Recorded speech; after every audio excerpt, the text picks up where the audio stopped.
Assalamualaikum, Hezri Samsuri. Hari ini saya berada di negeri Perlis, Indera Kayangan. Lebih tepat lagi, di Universiti Malaysia Perlis. Universiti ini memang sangat aktif dalam dunia otomotif. Mereka bekerja di belakang tabir. Mereka juga mempunyai lita mereka sendiri. Dan bintang kita hari ini sebenarnya ialah Toyota Corolla Cross Hybrid. Kenapa Corolla Cross Hybrid itu jimat sangat minyak? Yang itu kita akan rungkaikan misterinya.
Mula-mula kita akan ceritakan dulu komponen-komponen apa yang ada di dalam sebuah Toyota Corolla Cross Hybrid.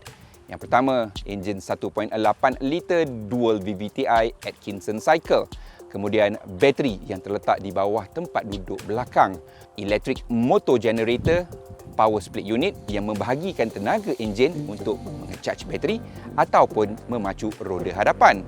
Yang terakhir, power control unit serba baharu yang mengagihkan tenaga elektrik ke komponen-komponen elektrikal yang lain.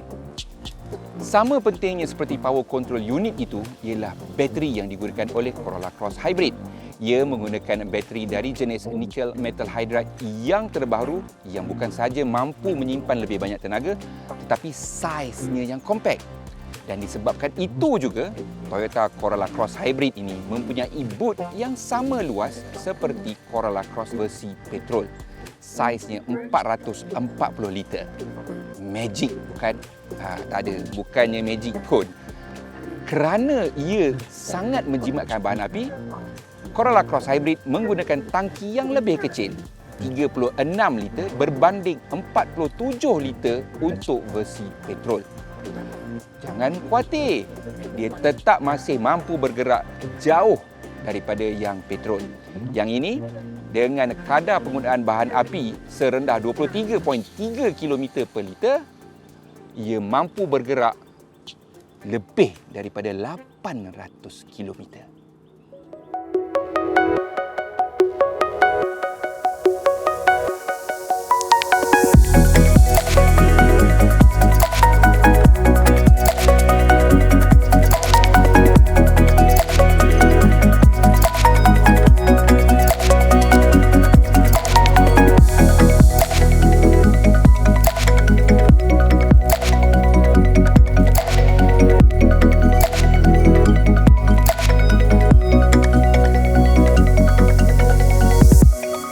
Teknologi moden ni sebenarnya tahan ke tidak?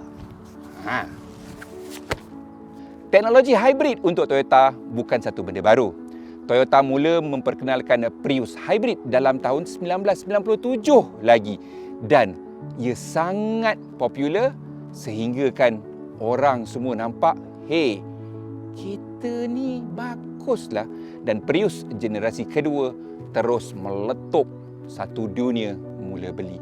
Menurut laporan pihak ketiga, banyak Prius generasi kedua ini digunakan sebagai taksi. Contohnya di negara Amerika Syarikat. Dan taksi-taksi ini berjalan sejauh 150,000 kilometer setahun.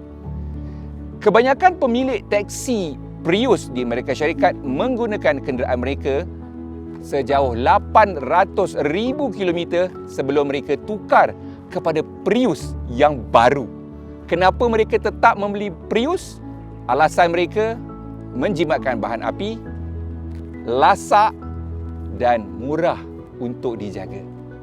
Ada juga pemilik-pemilik teksi itu yang melangkaui jarak itu sehingga lebih dari 1 juta kilometer.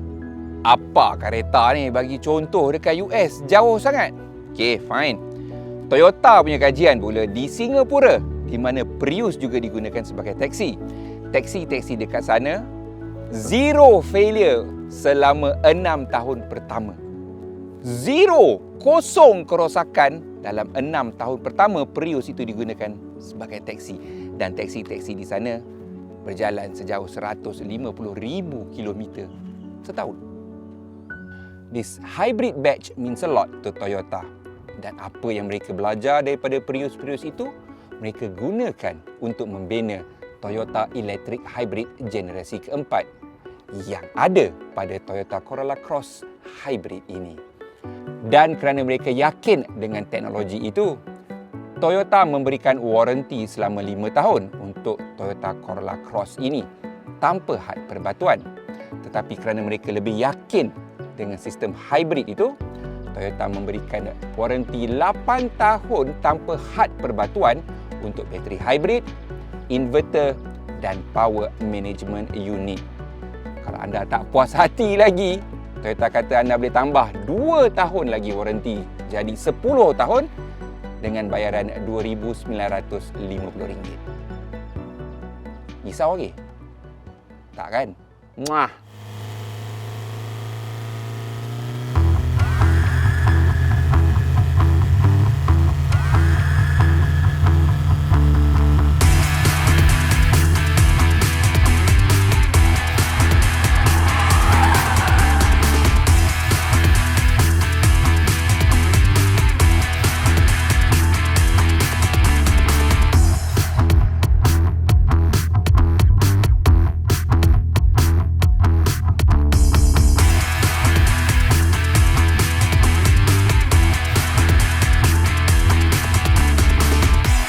Macam mana kereta ni boleh jimat sangat ni?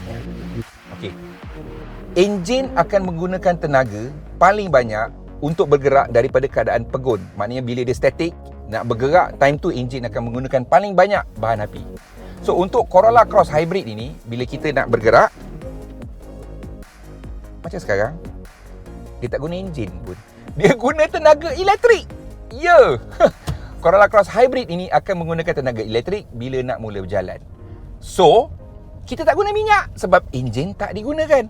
Malah dalam Corolla Cross Hybrid ini ada butang EV. Tekan butang EV mode dan anda boleh berjalan menggunakan tenaga elektrik sahaja sejauh 2 km. Cukuplah sebelum kau nak sampai rumah kau tu. Especially bila tengah malam kau cakap dengan bini nak balik pukul 10. Ni terlajak mengetih sampai pukul 1 pagi. Tak nak dia bangun tidur, hang guna EV mode, diam-diam masuk kat garaj. Bijak tak aku? Pak sangat aku nakal kan. Okey, dan anda juga boleh jadikan benda ni macam game tau. Sebab dekat dia punya info display, dekat paparan meter kat depan ni, dia ada tunjukkan macam mana kitaran tenaga itu bergerak.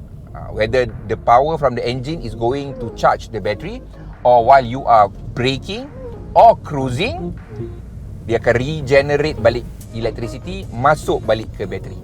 So anda dah jadi macam game tau, di mana objektif anda untuk make sure power ada lebih daripada separuh ataupun kau cuba nak penuhkan bateri itu balik.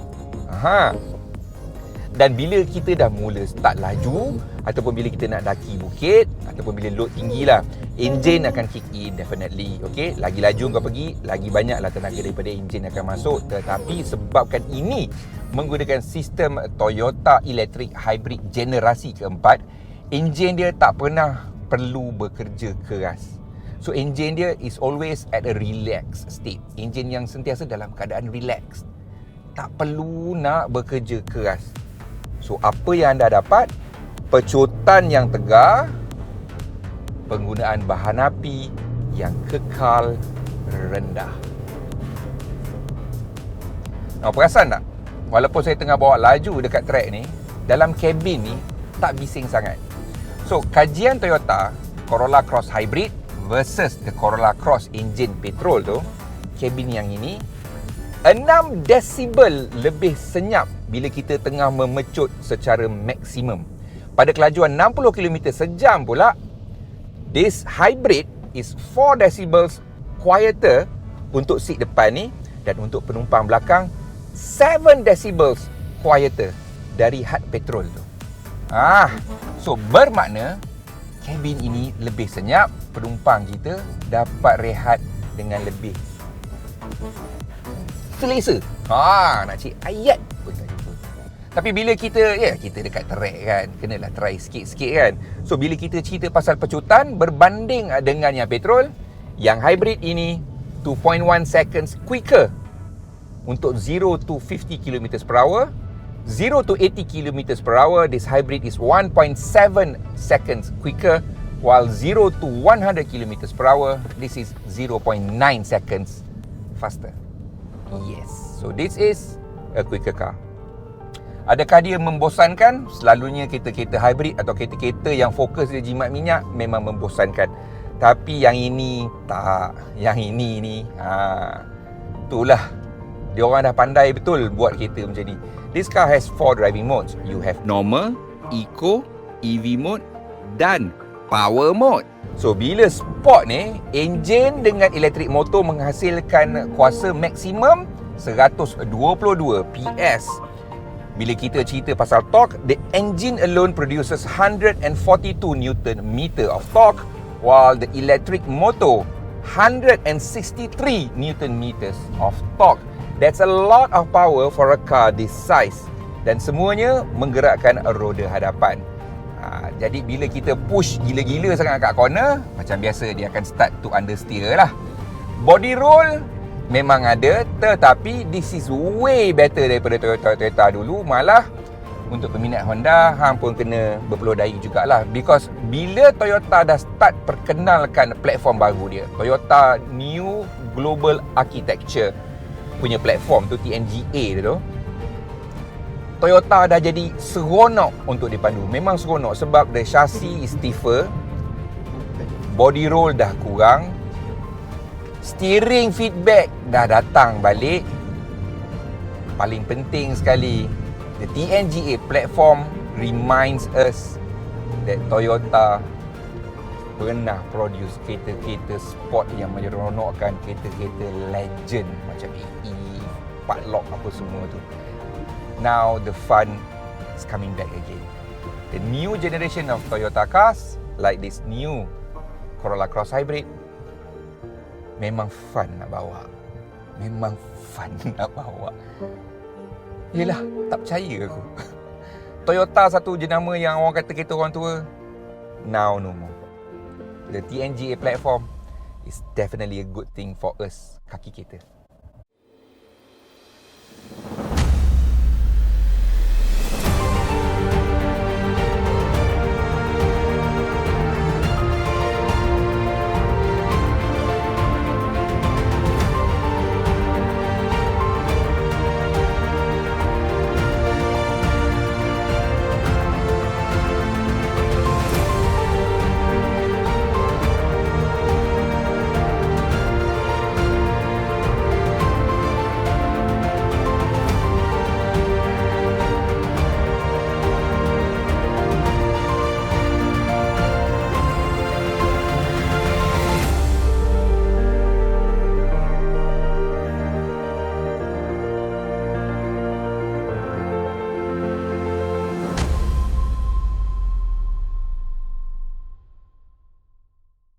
Daripada segi aspek keselamatan pula, Toyota Corolla Cross Hybrid yang ini pula memang datang dengan package Toyota Safety Sense yang lengkap, which means that dia ada autonomous braking system, dia ada lane centering, dia ada lane monitoring, dia ada yang paling saya suka sekali lah, active cruise control dia datang sekali dengan function stop go. Bermakna kalau dalam jam, dia boleh berhenti sendiri, dan bila kereta kat depan tu bergerak, dia akan mula bergerak sendiri. So itu memang sangat memudahkan Terutama dalam keadaan zaman masa cuti sekolah ni, highway pun boleh jam, berpuluh kilometer jam. Memang function tu paling saya appreciate lah, sebab memang betul-betul rehatkan saya lah. Tidak penat kita kan, dia boleh bergerak sendiri tu. That is a big help actually. Now, in terms of everyday driving pula ni, memang dia ada traction control dengan stability control. Tetapi saya boleh rasakan untuk Corolla Cross Hybrid ini, dia memang berbeza sedikit. Dia memang ada tuning yang lain sedikit. Okey? Sebabnya masa macam sekarang ni, musim hujan ni semua ni, memang jalan licin apa semua tu, that is, yelah, kereta lain pun boleh. Yang saya perasan bila saya masuk off-road dengan kereta ni, jalan gravel dekat ladang Kenaf tu, yang itu kita boleh rasa tayar depan tu memang struggling sedikit untuk cari traction. Dan disebabkan ini ialah hybrid, so pecutan dia tu memang lebih agresif. Tetapi saya masih lagi in control dengan kereta ni. Ini bukan bermakna kita boleh bawa laju dengan cara macam tu dekat jalan gravel tu. Tetapi apa yang pasti, memang safety net kita lebih besar dengan Corolla Cross Hybrid ini, ya. Saya rasa dia tunekan dia punya traction control tu betul-betul untuk dia faham yang memang kereta ni memang dia punya acceleration jauh lebih hebat, lebih bagus daripada yang petrol. So dia tunekan agar lebih senang dan lebih selamat untuk kita bawa. So yang ini ni, Corolla Cross ni, adakah dia SUV betul ke apa? Now, dia SUV ke, crossover ke, station wagon ke? Yang itu semua sebenarnya bergantung kepada apa syarikat tu nak claim. Okay? Tapi kita boleh tengok sedikit daripada segi practicality. Now, bumper depan dia ni, dia punya condong dia tu, untuk mudahkan dia naik bukit ataupun busut, yang tu kita panggil approach angle. Untuk yang ini ni, Corolla Cross Hybrid, approach angle dia 18 degrees ya, 18 darjah. So memang memudahkan kita untuk meredah busuk-busuk kecil apa semua tu. Dia memang lebih bagus daripada kereta lah, ya. Tinggi lega bumi dia ni pula lebih kurang dengan 161 mm lah. So biasa sajalah, ya. In fact ada kereta pun yang 161 mm, tetapi approach angle tu yang penting. Dan pemanduan off-road kereta ni kat gravel, macam saya cakap earlier tadi tu, dengan couple it with the traction control and stability control, dia memang lebih meyakinkan. Bila kita hard brake atas gravel ni pun, dia punya stability control tu mampu nak kawal. Itu saya suka, sebab kena ingat, yang bawa kereta 90% ialah orang-orang biasa. Bukannya race car driver, rally driver, bukan. So, these electronic nannies ni, benda-benda traction control, stability control ni yang membantu untuk menyelamatkan keadaan. Dan ini ialah ladang Kenaf. Dan bila kita meredah jalan-jalan kecil denai-denai macam ni, kadang-kadang jumpa jalan mati. So, untuk buat U-turn, bab tu saya suka. Turning radius untuk Corolla Cross Hybrid ni ialah 5.2 meter. Which means that you can do tight corners jugalah. Macam yang saya tengah buat lah ni. Nampak? Dah lah visibility senang, mudah. So, in terms of practicality, benda ni memang kau, function-function yang diberikan ni memang kau akan gunakan lah untuk pemanduan setiap hari. Kami berada di ladang Kenaf di Cuping, Perlis. Kenaf ni ialah satu tumbuhan di mana hasil dia boleh digunakan untuk membuat komponen-komponen gentian di dalam industri otomotif. Untuk Toyota Corolla Cross Hybrid ini pula, dengan teknologi elektrik hybrid generasi keempat, kita dah memang buktikan bahawa dia memang cukup menjimatkan bahan api. Dan kerana itu, saya memang yakin dengan teknologi hybrid Toyota kerana mereka sudah mula memperhalusi benda ini sejak tahun 1997 lagi. So, sekian saja daripada kami, Kereta.my di negeri Perlis Indera Kayangan. Hari hujan, we have to run now. Assalamualaikum.